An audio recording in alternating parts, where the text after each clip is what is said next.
Well, what's up, guys? Welcome back to Project Time Garage. Have another bucket list car.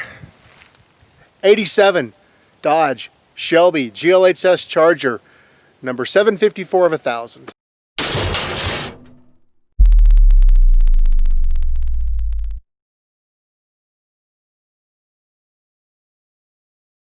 So I wanted one of these things since I was a kid, right? When I was 17, there was one of these things for sale, fairly close to my house. I begged my parents, please, please, please, help me buy this thing. Of course, they said no. They were intelligent people, so I didn't get it.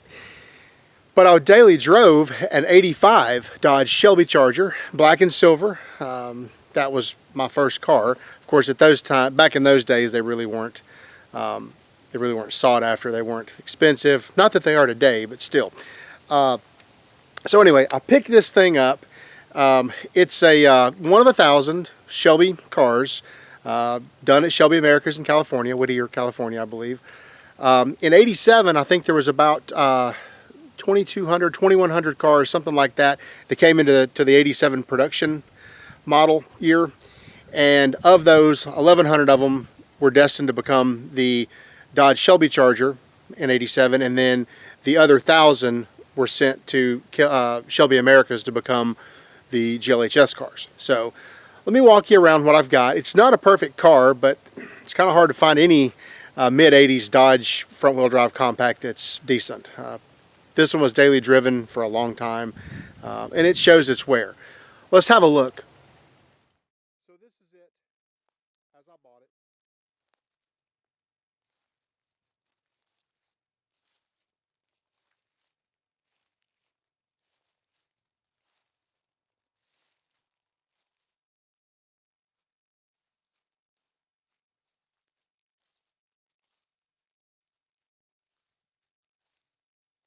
Haven't even really cleaned it up yet.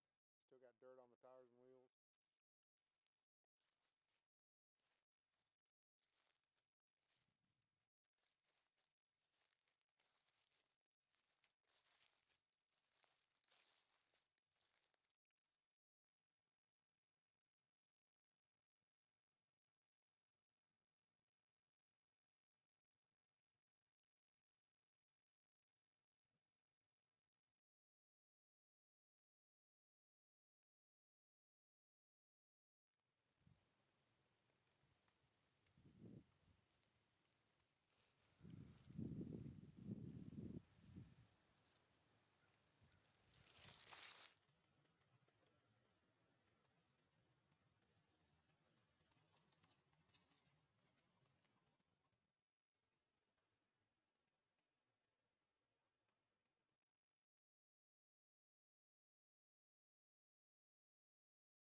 So, pros and cons. Pros. Everything that makes the car the GLHS Shelby, all those bits are there. The wheels, that'd be the sticker package. That would be the seats with the CS logo embroidered in them. But the embroidery is having some issues. We'll talk about that later. The steering wheel, that was GLHS only. And the Momo shift knob is there. Also, the little sticker on the bottom of the speedometer that starts 95, 105, 115, 125, that was a GLHS only sticker. Of course, the GLH and GLHS Omni's got it, but anyway, I believe that's probably 116,356 miles. It's definitely not 16,000, I can assure you of that. It's got a lot of wear. The paint and decals are there, and the paint that is there is shiny. All of the bulbs and lenses, side markers, things like that are there and intact.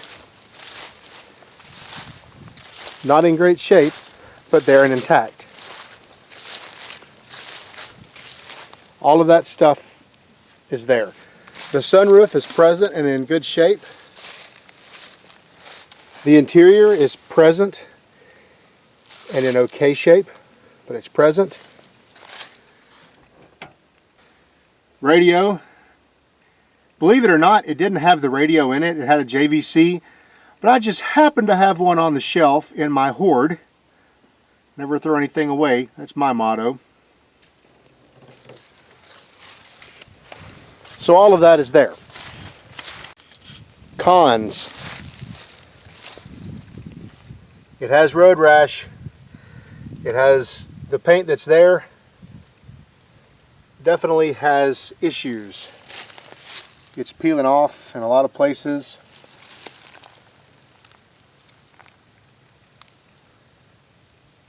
All of that's peeling off. The hood's probably the best part about it as far as paint wise and decals and all that. But of course it's not without its blemishes. It's got plenty of them, in fact. So I'm pretty sure the car has been repainted in its life, as evidenced by the blue on that panel right there. These cars, the Shelby cars, were offered in blue and silver also. GLHS cars were not. They were black only. And in fact, I believe it's a PX8 Dodge truck color that these are painted in.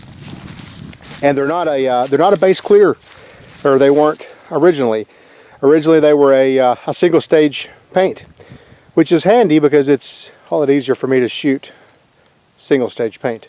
Not that I can shoot any paint well, but anyway, that's another story. So, has a door ding or 3.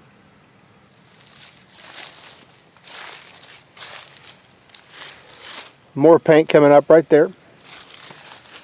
Another ding.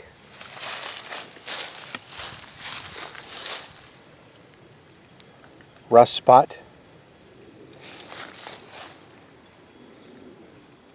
Having some issues with the seal on the sunroof.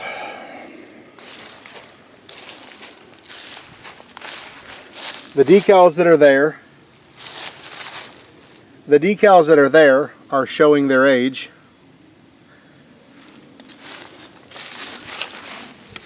That's not the factory back windshield or back glass.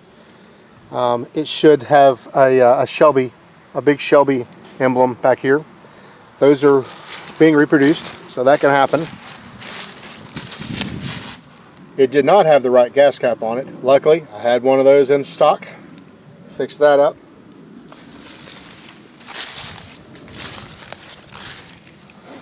All of the window felts are cracked, aged. Another rust spot right there.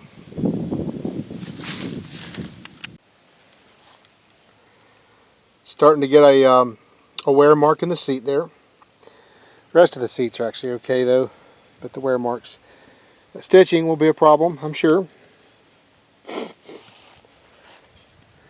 The chrome is peeling from the buttons on the air conditioner heating and vent controls. The tachometer doesn't work, but on a lighter note, it's forever stuck on just under a half tank of fuel. Makes it very energy efficient. Under the business end, this would be a 2.2 liter intercooled turbo. This would be the Turbo 2 version. So I think in the Daytonas and such in '88 they became the Turbo 2s, which had different intakes, injectors, and some other stuff. I'm not really sure all what, but it is intercooled. There's a little intercooler down there, little bitty guy, cute. It also got the Shelby valve cover, which was another thing for the GLHS cars. The air conditioning, the belt is off of it, and it doesn't sound too unhealthy. The compressor is not locked up. So I think I may throw a charge in it and just see what happens. Or at least pull a vacuum on it and see if it holds. If it doesn't, I'll go working on that. Timing belt. We don't know when the timing belt's been done. So we'll have to do that. So there's a brief introduction to the car. What are my plans for it? Just to keep it somewhat nice and make it nicer, small improvements as we go along. It'll get painted. It may get painted a panel at a time, but it'll get painted.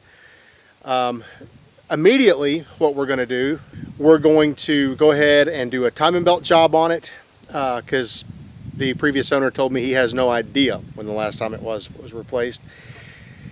The 2.2 is a non-interference engine, so even if the belt breaks, worst case scenario, you're just stranded. So you're not gonna tear up a bunch of valves and mess up pistons and such. So we're gonna go ahead and get ahead of that. We're also gonna put a water pump on it while we're at it. We're going to change the oil. We're going to put that air conditioner belt on it. We're going to change out the alternator belt because it squeals like crazy. The belt is too long. The adjustment is adjusted all the way to its absolute max and it's still a little bit loose. Aggravating. I hate squeals. What else are we going to do today? We're going to change the oil in it, put some fresh coolant in it, and then we're probably going to start it up and take off down the road for just a quick test drive on some tires that absolutely do not need to be on the road. Do not need to be on the road. But we'll run it, you know, a few blocks up the road and just see. The car's got a little bit of a miss to it as it stands. No, that's not right. It doesn't have a miss. When it's idling, especially when it's cold, it'll run nice and smooth and it'll stumble a little bit. So we're going to do plugs, wires, distributor cap, button, all those things to kind of make it a little bit, you know, a little bit improved. So you'll see more of this car as time goes on this channel for sure. As I tinker with it and just kind of try to bring it back. It's a good driver now, don't get me wrong, but just to bring it back and make it as nice as I can make it. Never going to be as nice as my Starion for sure, but there's a lot of improvement I can do to it. So stay tuned. Don't forget, like, share, subscribe. Tell all your friends about it. Look for this car on the channel. See you next time.